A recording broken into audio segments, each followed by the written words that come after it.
Meus irmãos, com muita sinceridade, eu já saí de hoje muito edificado quando estava ali no banco. O coração foi cheio de alegria, Senhor. Com cada detalhe, irmão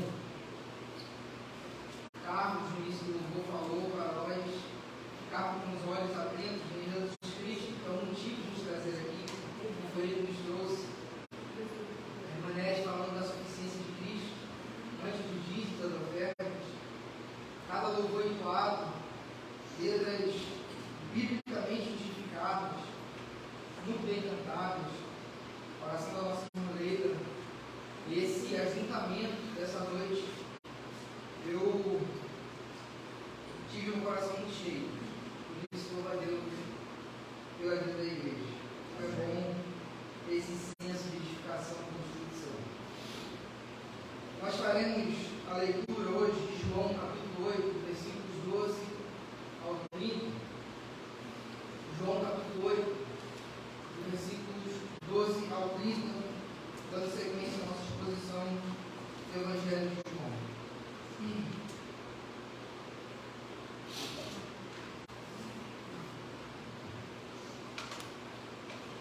O texto bíblico nos diz assim: Jesus voltou a falar ao povo e disse: Eu sou a luz do mundo. Se vocês me seguirem, não andarão no escuro, pois terão a luz da vida. Os fariseus disseram: Você faz essas declarações a respeito de si mesmo. Seu testemunho não é válido. Jesus respondeu: Meu testemunho é válido, embora eu mesmo dê, pois eu sei de onde vim e para onde vou. Mas vocês não sabem de onde vim e nem para onde vou. Vocês julgam por padrões humanos, mas eu não julgo ninguém. E mesmo que eu fizesse, meu julgamento seria correto, pois não estou sozinho. O Pai que me enviou está comigo. A lei de vocês diz que se duas pessoas concordarem sobre alguma coisa, seu testemunho é aceito como fato. Eu sou uma testemunha, e meu Pai que me enviou é outro. Onde está o seu Pai? Perguntaram eles. Jesus respondeu: Uma vez que vocês não sabem quem sou eu, não sabem quem é meu Pai. Se vocês me conhecessem, também conheceriam meu Pai. Jesus fez essas declarações enquanto ensinava na parte do templo onde eram colocadas as ofertas. No entanto, não foi preso, pois ainda não havia chegado a sua hora. Mais tarde, Jesus lhes disse outra vez: Eu vou embora. Vocês procurarão por mim, mas morrerão em seus pecados. Não podem ir para onde eu vou. Os judeus perguntaram: Será que ele está planejando cometer suicídio? A que ele se refere quando diz: Não podem ir para onde for? Jesus prosseguiu: Vocês são daqui de baixo, eu sou lá de cima. Vocês pertencem a esse mundo, eu não. Foi por isso que eu disse que vocês morrerão em seus pecados. Pois a menos que creiam que eu sou lá de cima, morrerão em seus pecados. Quem é você? Perguntaram eles. Jesus respondeu: Sou aquele que sempre afirmei ser. Tenho muito que dizer e julgar a respeito de vocês, mas não o farei. Digo ao mundo apenas o que ouvi daquele que me enviou, e ele é inteiramente verdadeiro. Ainda assim, não entenderam que ele lhes falava a respeito do Pai. Então Jesus disse: Quando vocês me levantarem, entenderão que eu sou o Filho do Homem. Não faço coisa alguma por minha própria conta. Digo apenas o que o Pai me ensinou. e aquele que me enviou está comigo. Ele não me abandonou, pois sempre faço o que lhe agrada. Muitos que ouviram dizer essas coisas creram nele. Nós te louvamos, Senhor, pela tua palavra. Ela por si só já fala aos nossos corações. Nós rogamos, Deus, para que a tua graça continue atuando esta noite, auxiliando este que irá falar, e todos irão ouvir. Que a sua vontade seja entendida, fincada em nossos corações e praticada em nossa comunidade.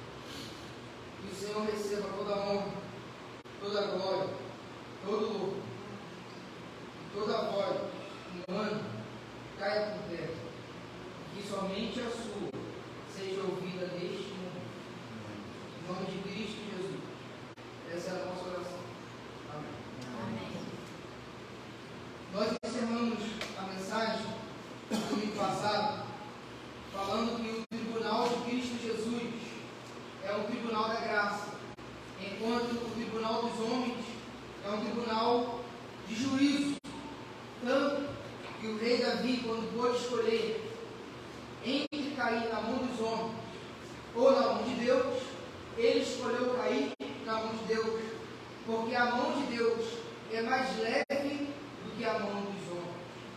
Jesus então se colocou com aquela mulher que não tinha direito algum diante de uma sociedade que queria apenas apedrejá-la.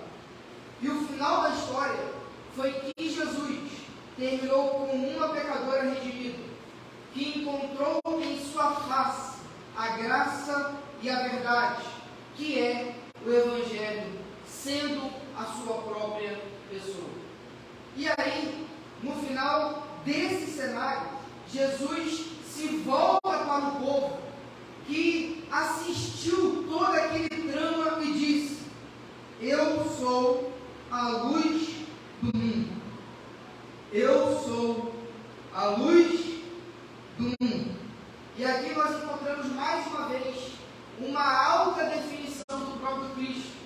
Eu sou a luz. Assim como ele disse que ele era o pão da vida, ele agora afirma que ele é a luz do mundo. E isso está implícito, algo que se Jesus é a luz do mundo, logo o mundo está em trevas, em escuridão. E isso aconteceu no Éden, quando os nossos pais, Adão e Eva, decidiram, fora da luz da palavra de Deus, que deveriam não comer do fruto proibido, mas assim fizeram e então entregaram todo o mundo ao maligno e desde então começaram a experimentar as trevas, a realidade a qual Deus não preparou para o mundo e para cada um de nós. Mas essa é uma realidade. O mundo está em trevas. No Êxodo, uma das punições de Deus contra os egípcios foi experimentar uma densa treva. Tanto que, de acordo com a linguagem de Moisés, parecia que você podia até sentir as trevas. Tão escuro que foi a punição de Deus para o Egito. Só que aquela escuridão que invadiu o Egito e que tornou todo mundo cego era uma escuridão externa. A treva a qual Jesus aqui vai confrontar é aquela que habita no coração de cada homem. É aquela que escureceu toda a nossa sensibilidade espiritual. É aquela treva que torna-nos inaptos para tomarmos decisões sábias e morais que sejam condizentes com a vontade de Deus. Então, desde o Éden, nós, enquanto seres humanos, trilhamos num rumo a qual nós mesmos não sabemos discernir os nossos próprios caminhos, porque nós avaliamos todo o mundo externo a partir das trevas que habitam em nosso coração. até que a luz do sol da justiça, que é o Cristo, não venha raiar em nosso coração, nós certamente seguiremos por caminhos de danação, de perdição e de destruição, porque nas trevas nenhum homem pode escolher sabiamente nenhum caminho apropriado para a sua própria vida. Meus irmãos, isso é tão claro que a partir do momento que Adão e Eva pecam, é nítido como que a história humana vai se degradando cada vez mais. Tanto que a narrativa bíblica, logo após a queda, já vai relatar o quê? Um homicídio entre irmãos. E depois, a descendência de Caim matando um outro homem, porque um outro homem simplesmente debochou dele. E depois, em Gênesis 6, nós vamos perceber que aquelas poucas pessoas que se preservavam na fé começaram, por meio de caminhos e de casamentos mistos, a adulterar a própria fé, ao ponto de, em Gênesis 6 ao 9, Deus dizer que só encontrou em Noé graça, ou seja, há trevas totalmente operando no mundo. Meus irmãos, se não é uma intervenção de alto para baixo, se não é o sol da justiça encarnando na nossa realidade, nós jamais poderíamos conhecer Deus, nós jamais poderíamos sequer conhecer a nossa precária condição. Nós não teríamos referência. Então, quando Jesus fala que Ele é a luz do mundo, pelo menos 3 coisas são reveladas, porque a luz traz o quê? A ciência das coisas. Então, quando Jesus diz que Ele é a luz do mundo, pelo menos 3 coisas são reveladas. Primeiro, é a precariedade da nossa condição, a rebeldia do nosso coração, o estado de pecaminosidade. Quando Jesus lança a luz, aí nós podemos então ver que nós somos pecadores. Segunda coisa, quando Jesus diz que Ele é a luz do mundo, Deus é revelado. O Deus que era desconhecido, o Deus que tanto chama pelo homem, é agora identificado na face de Jesus, porque Ele é a expressão exata do ser de Deus. E a terceira coisa, quando Jesus diz que Ele é a luz do mundo, a própria humanidade é revelada. Sem Jesus, nós não sabemos sequer ser homens e mulheres como fomos criados para ser, porque nós perdemos a nossa humanidade para o pecado. Nós perdemos a nossa humanidade. Então, em Jesus, nós temos a revelação da nossa condição precária, mas também nós temos a revelação de Deus e do homem como deve ser. Portanto, somente olhando para Jesus, nós vamos ter discernimento para vivermos a vida como ela foi planejada para ser. Mas, uma pergunta fica: se Jesus é a luz do mundo, por que ainda há pessoas em trevas? Por que ainda há pessoas que não conseguem tomar decisões sábias na vida? Se Jesus é a luz do mundo, tal como o sol que irradia o dia para todos de forma indiscriminada, por que isso não acontece de maneira automática na história da humanidade? Porque essa luz que brilha para todo mundo só é possível ser acessada mediante uma condição que o próprio Cristo coloca: eu sou a luz do mundo. Se vocês me seguirem, não andarão no escuro, pois terão a luz da vida. É como se o sol brilhasse, e há pessoas que escolhem se jogar e apropriar-se dos raios do sol da justiça, enquanto outros preferem ficar debaixo do próprio teto, da própria moralidade, debaixo da rebeldia, e não ser afetado pela luz do sol da justiça, que é Jesus Cristo. Então há uma condição. Há uma condição para a gente perceber o que está de errado no meu coração. Há uma condição para eu conhecer o verdadeiro Deus.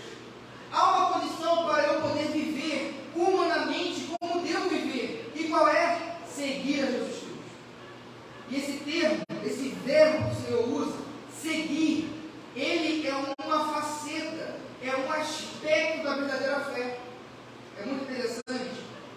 a Bíblia, ela vai em cada narrativa e em cada normativa apontando para aspectos de uma mesma fé. Em João 3,16, por exemplo, fala do aspecto de crer. Aquele que crê não será condenado. E quando a gente fala crer, a gente pensa no ato, crer em Jesus. Agora, seguir está falando de movimento, de dinâmica, de vida. E, meus irmãos, um comentarista chamado William Barclay disse o seguinte: a palavra grega, traduzida aqui por seguir, tem 5 significados. A primeira, de um soldado que segue o seu capitão. Segundo, de um escravo que acompanha o seu senhor. Terceiro, a aceitação de uma opinião, veredito ou juízo de um conselheiro sábio. Quarto, a obediência às leis de uma cidade ou estado. Quinto e último, alguém que segue a linha de argumentação de um mestre. Então observe que aquele que segue Jesus obtém para si a luz da vida, e a partir daí ele vai poder ter uma nova dinâmica de vida. É possível agora viver sem viver tropeçando nas escolhas morais e espirituais da vida. Porque a luz, quando tudo ilumina, dá-nos direção e dá-nos habilidade e capacidade para então sabermos andar pela trilha da vida. Por isso o salmista vai falar que lâmpada para os meus pés é o quê? A tua palavra. Então observe que Jesus está chamando eu e você para o compromisso de vida. A fé verdadeira se faz num ato, mas ela desemboca numa vida transformada. Aquela pessoa que no ato levantou a mão, mas que na vida não demonstra a luz de Cristo, é porque aquele ato da mão foi simplesmente um ato externo e que não valeu, porque Deus não irradiou ainda em sua vida. Ainda não há luz, ainda não há verdadeira percepção de sabedoria e de transformação. Por isso o Senhor Jesus disse: se vocês me seguirem, não andarão no escuro, pois terão a luz da vida. Cada um de nós aqui, cada um de nós, que já experimentamos a fé verdadeira, um dia, ao experimentar a fé verdadeira, a luz de Jesus Cristo brilhou em nosso coração, batemos na terra e falamos: nossa, não acredito que eu vivi assim, para mim estava tudo normal. Nossa, não acredito que eu tomei essa decisão na minha vida. Aí a pregação é dada, nossa, mas eu faço isso, para mim é tão normal, porque o nosso coração é puro estudo da moral. Nosso coração é tremendo. Por isso precisamos da luz de Deus como guia, como mapa, como GPS. É o êxito da vida espiritual, é a palavra de Deus. Por isso, meus irmãos, nós somos chamados para um envolvimento e um aspecto de movimento e de dinâmica. Em 1 João capítulo 2, versículo 6, que é um dos versículos que eu mais gosto, diz o seguinte: aquele que diz estar nele deve andar como ele andou. É seguir Jesus. E quem tem a decisão de seguir Jesus, tem a decisão de colocar Jesus na direção da vida. Seguir é se abster de ter um governo próprio. Ninguém segue outro na frente. Não tem como eu seguir irmão Cleber se eu estiver na frente dele. Eu tenho que estar atrás. Seguir é se abster do governo próprio. Meus irmãos, a quem você tem seguido? A cultura, as filosofias da vida, os vários ramos das ideologias, ao próprio coração ou a Jesus Cristo. Olha os efeitos, as consequências da decisão que você está tomando. E você poderá então aferir se você está seguindo Jesus ou não. Novamente, digo o versículo de 1 João capítulo 2, versículo 6. Aquele que diz estar nele deve andar como ele andou. É dar os passos nas pegadas de Cristo Jesus. Essa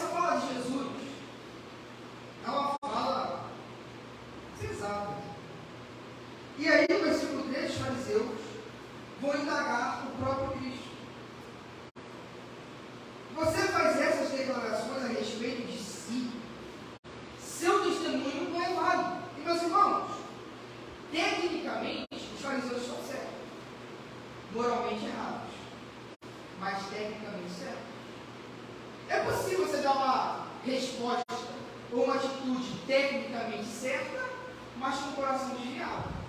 Hoje pela manhã, nós falamos sobre os aconselhamentos. A Bíblia recomenda que quando nós vamos tomar decisões importantes na vida, a gente busca o quê? Aconselhamento.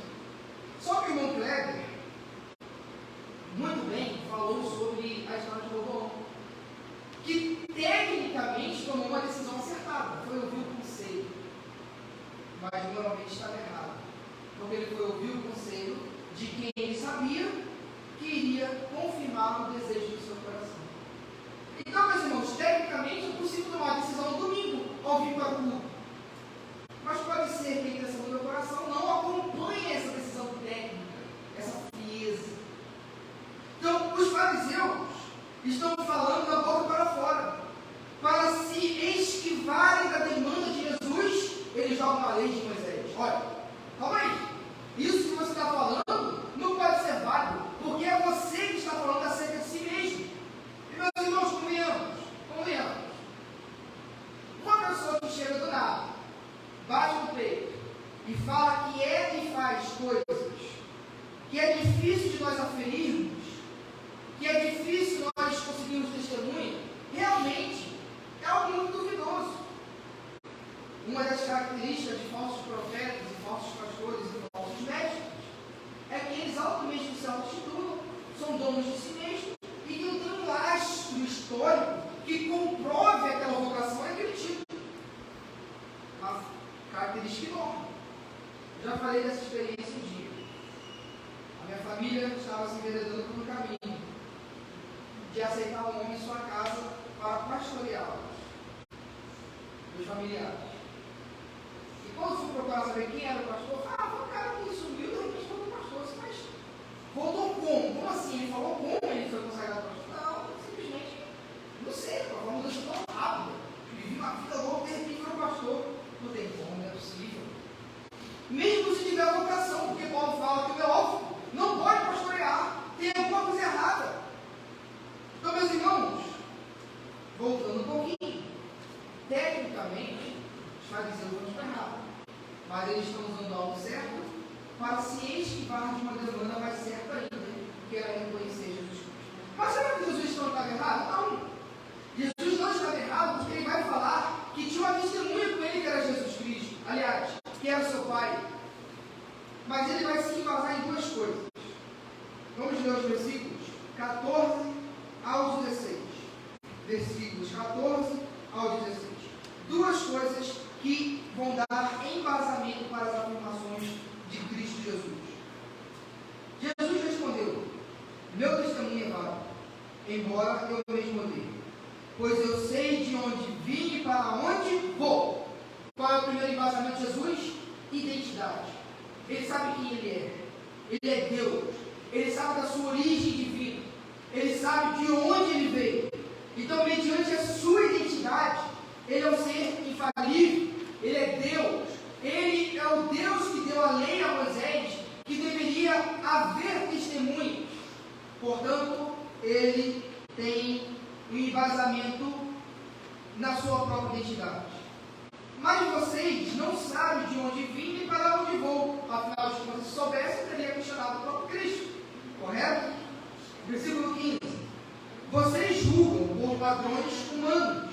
Ou seja, eles estão averiguando o dito de Jesus fora dos parâmetros divinos. Estão julgando Jesus com os seus próprios corações.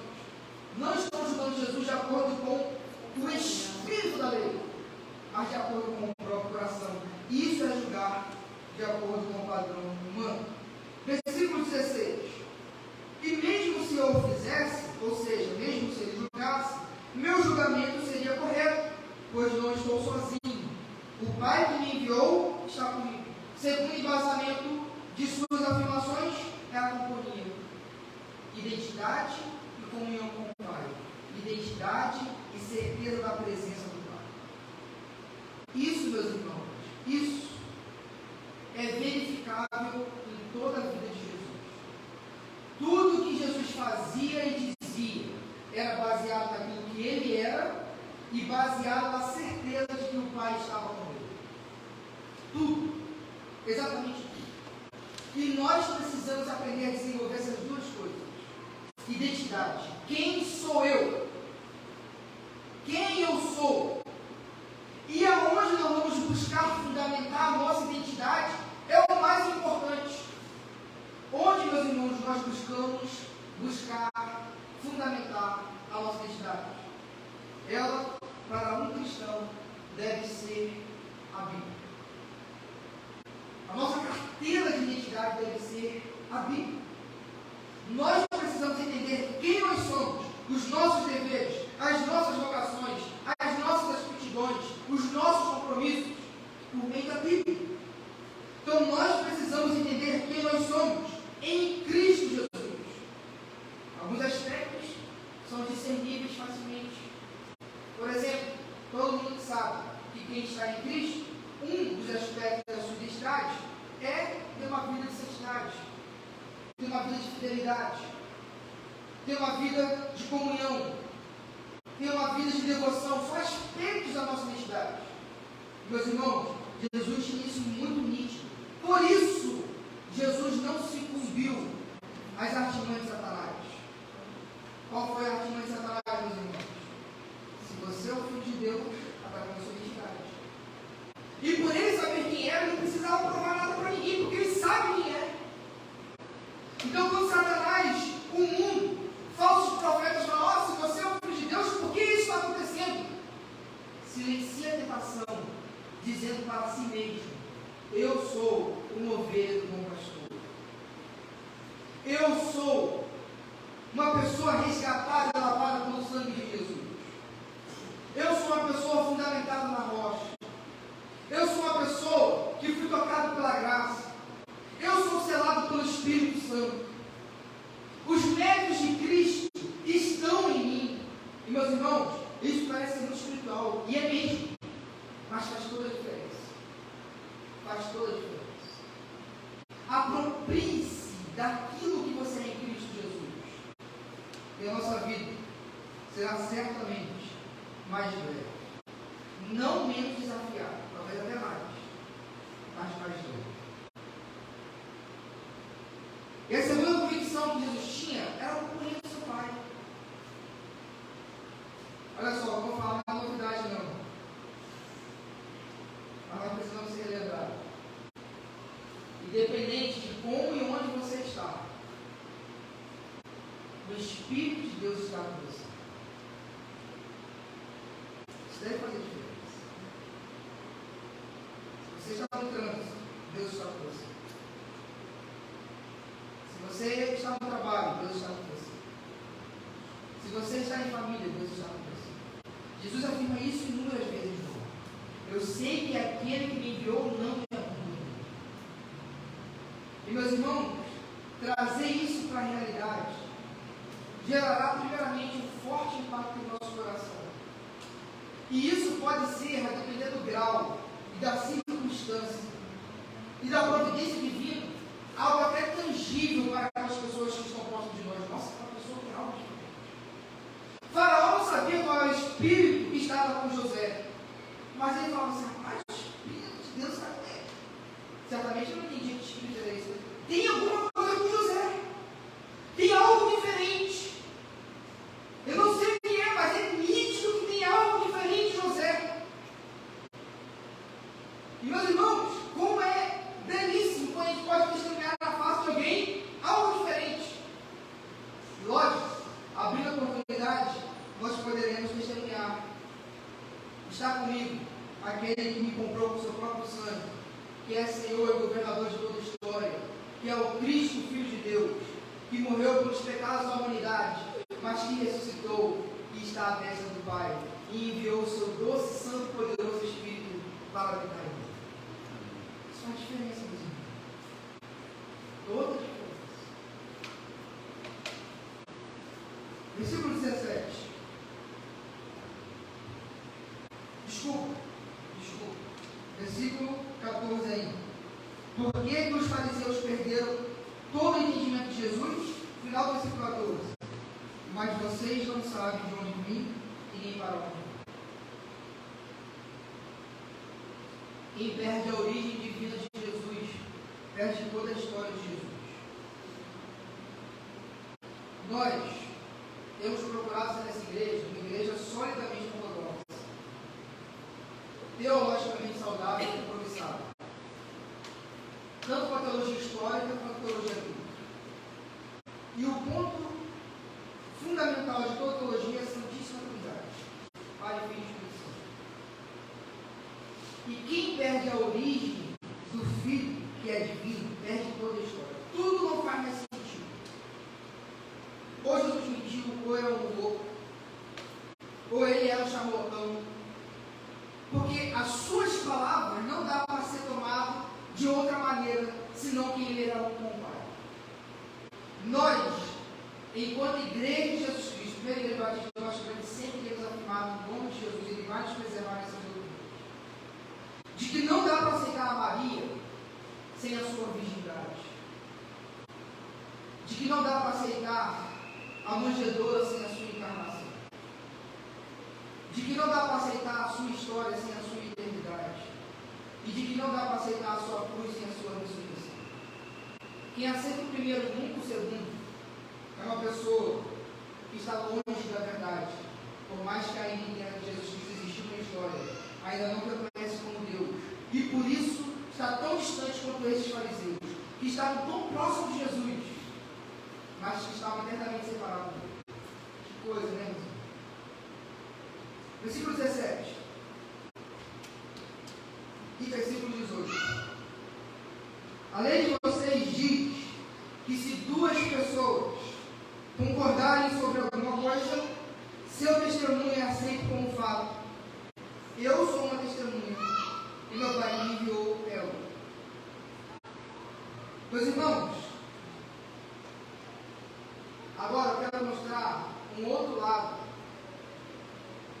de uma heresia que não é tão aceita, mas ela vem cantada. Voz da Verdade, que tem aquela música. Como é que é aquela música de Parte do Paraíso? Nossa, a música que vem na cabeça agora.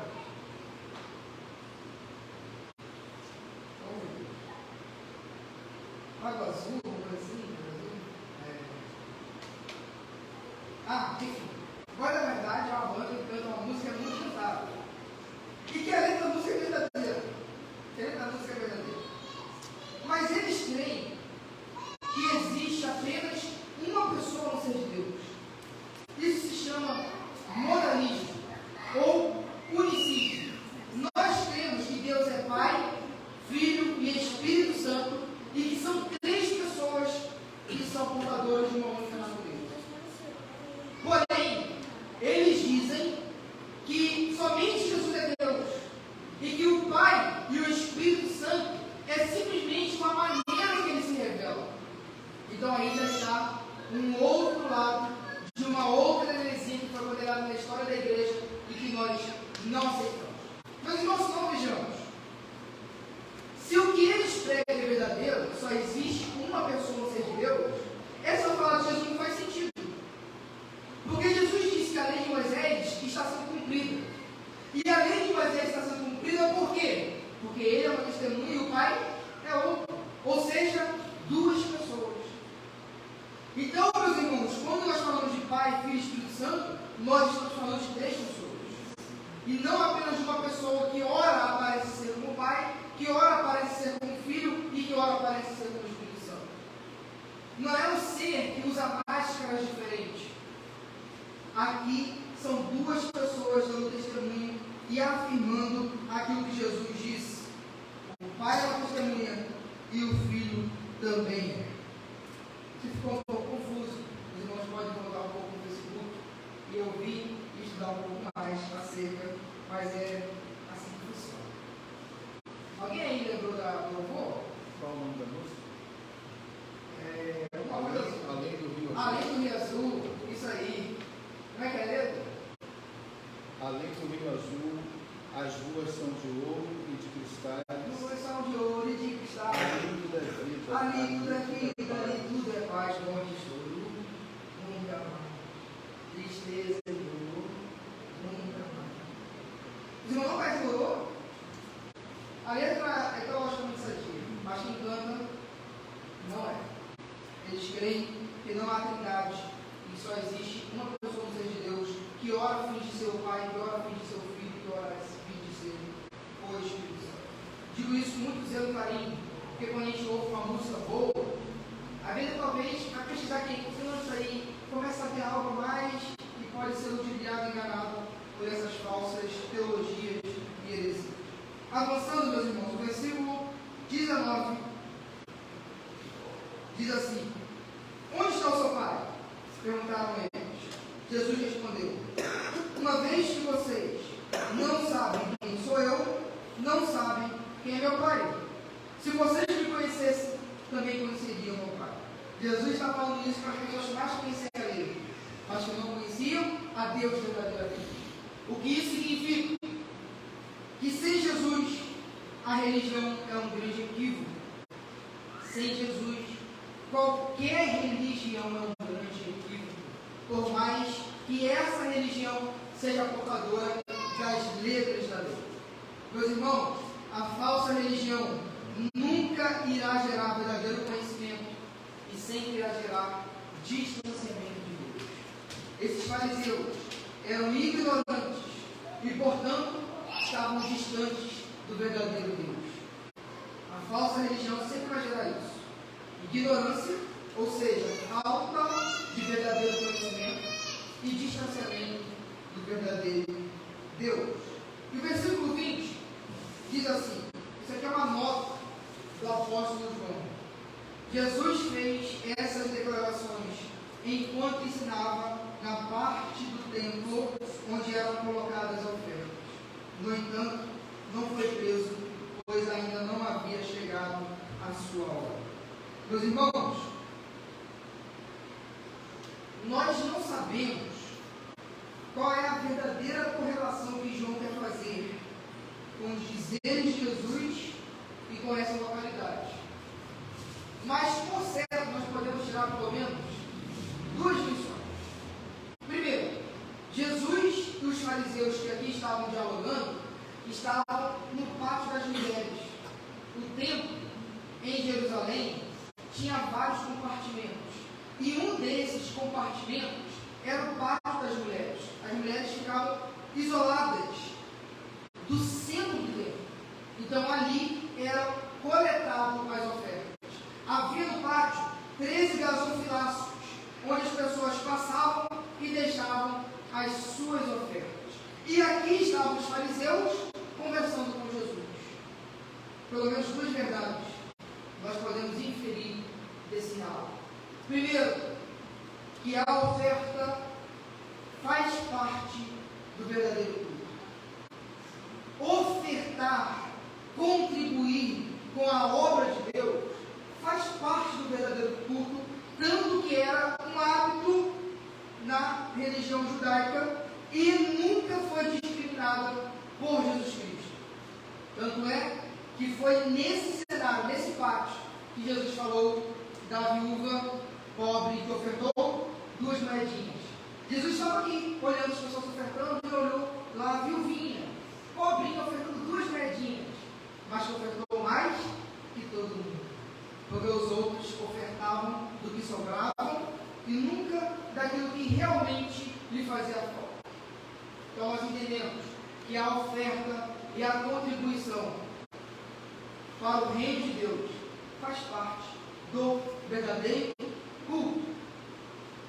Porém, entretanto e todavia, a oferta que faz parte do culto verdadeiro não compra o Deus que é cultuado. Nunca Deus irá se vender por meio dos dízimos e das ofertas que são depositadas no altar do Senhor. Porque talvez a sensação desses fariseus fosse o seguinte: eu já oferto. Inclusive, talvez eles poderiam ter acabado de fazer o ato do ofertório, ou estivessem com as moedas prontas na mão para ofertar. Mas Jesus está dizendo o seguinte: que vocês vão ofertar, e estão certos em ofertar, não está errado. Mas isso não compra Deus. Não é possível se barganhar com Deus, inclusive porque Deus é dono de tudo. irmãos, me diz uma coisa. Como é que você barganha com alguém que é autossuficiente? Que tem tudo? Qual é a pechincha? Qual é a moeda de troca? Então a oferta faz parte do verdadeiro culto e deve ser. Mas ela é sempre um fruto de gratidão, de prioridade, de envolvimento real e de compromisso com a expansão do reino de Deus. O ato de ofertar diz isso tudo. Quando você oferta, você está dizendo que você tem compromisso com Deus, envolvimento real, que você é grato e que você prioriza o reino de Deus. Isso tudo. Mas isso não compra Deus. Quem aqui não conheceu alguém que falou assim: ó, meus irmãos, eu estou bem, não, eu sei que eu disse.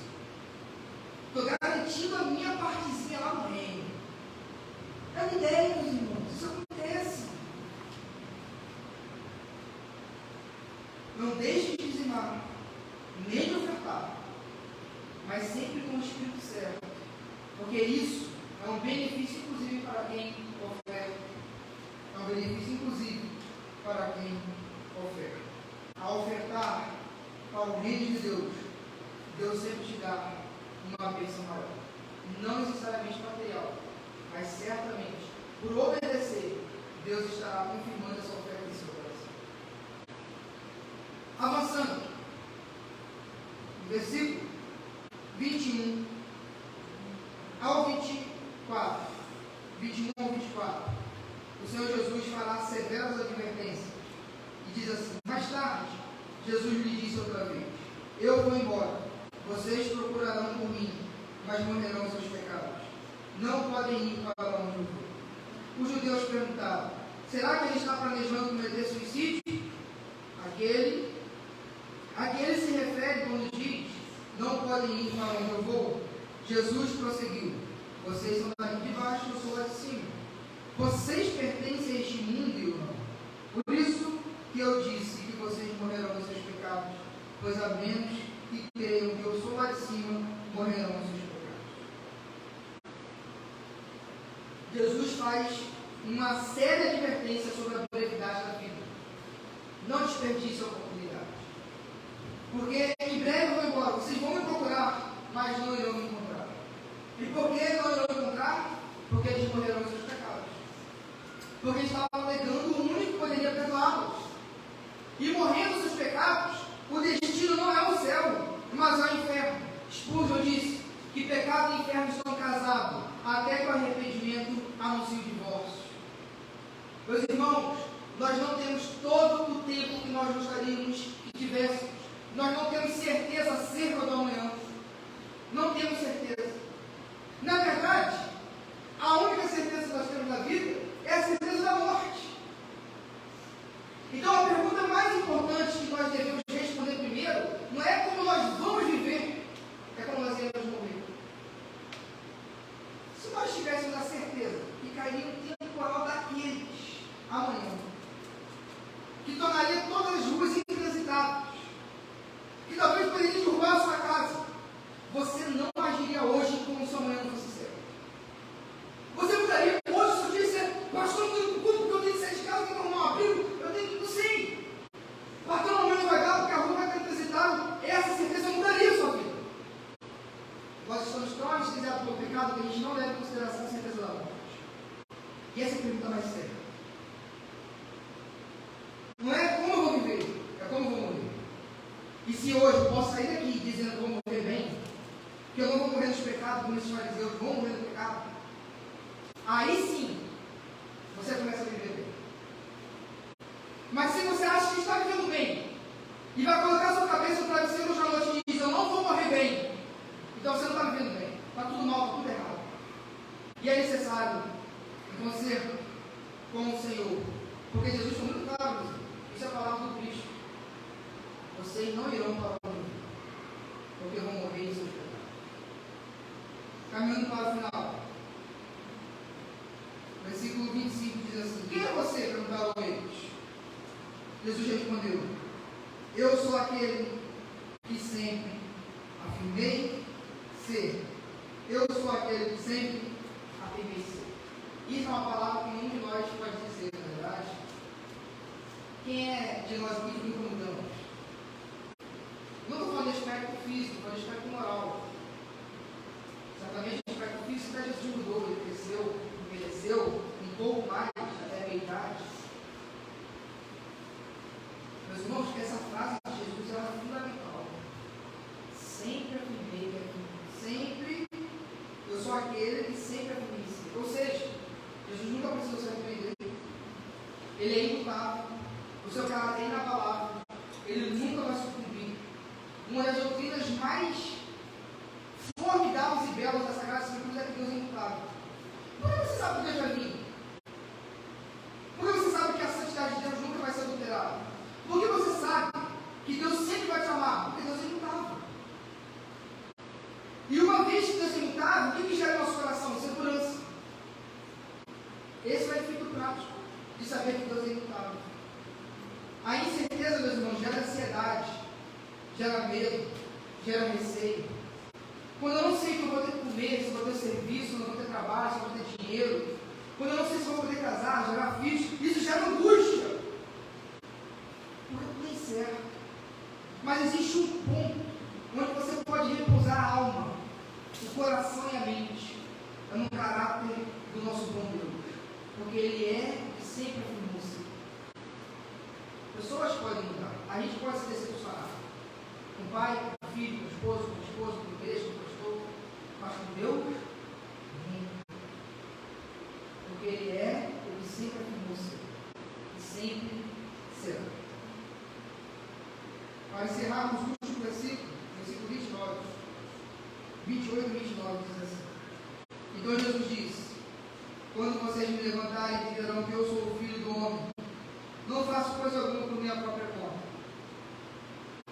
Digo apenas que o Pai me ensinou. E aquele que me enviou está comigo. Ele não me abandonou, pois sempre faço o que lhe agrada. Muitos que ouviram dizer essas coisas quererão ouvir.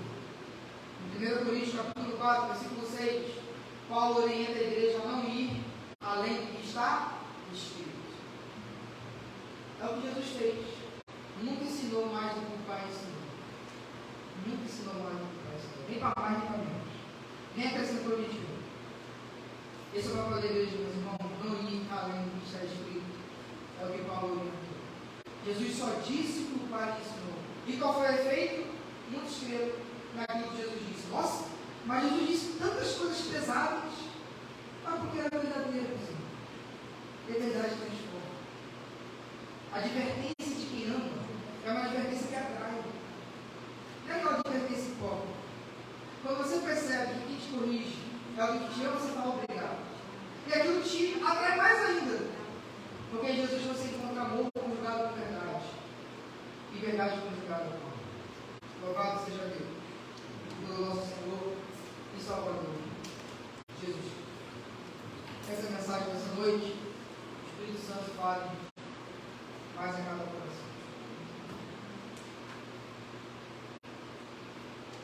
Queridos, antes de nós orarmos para encerrar, nós teremos hoje a última cantina missionária. Então, fecharemos oficialmente o último dia de alimentação para a campanha missionária. Se Deus permitir, domingo que vem, falaremos o quanto arrecadamos para essa obra tão nobre, que é essa vocação da igreja ao Senhor nos deu. Aquelas pessoas que têm algo para acertar com a cantina, faça isso por favor até amanhã, para que a gente possa fechar de maneira definitiva, passar então para o nosso tesoureiro todo o relatório de maneira bem organizada e coordenada. Tá bom? Então hoje nós fecharemos, teremos cantina e assim encerraremos a nossa campanha missionária oficialmente. Quarta-feira, se Deus permitir, haverá um ensaio do Ministério da Música. Quinta-feira, culto de oração de estudo bíblico. Nós estamos vendo o panorama de Gênesis 1 a 11. Encerraremos Gênesis 4 a 11, se Deus permitir, na próxima quinta. E depois iniciaremos a história de Israel. Domingo, pela manhã, nós teremos o nosso café da comunhão às 8h30. Então você está convidado, tá bom? É só vir e participar. Traga aquilo que você iria tomar na sua casa com café e participe conosco. Será um momento muito agradável. Às 9 horas, a nossa PD e 19h30, o nosso curso de louvor e adoração ao nosso bom Deus. Alguém mais quer dizer algo? É isso mesmo, né? Vamos colocar de pé, fazer uma oração.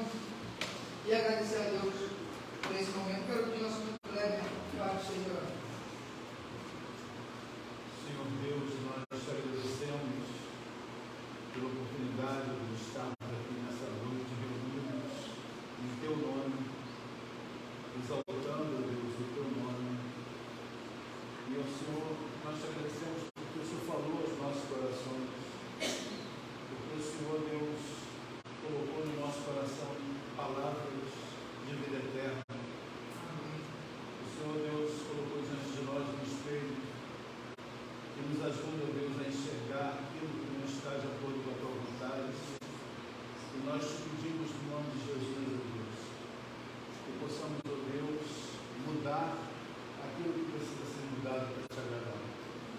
Nós queremos viver para te agradar. Nós queremos consumir a nossa existência, ó Deus, te servindo ao teu reino, Pai. Nós queremos consumir a nossa existência falando que só Jesus Cristo salva e que a vida distante de ti, ó Deus, não faz sentido. Por isso, ó Deus, nos ajude. Põe, Deus, nos nossos lábios palavras de vida eterna. Põe, Deus, nos nossos caminhares, nas nossas decisões, aquilo que reflete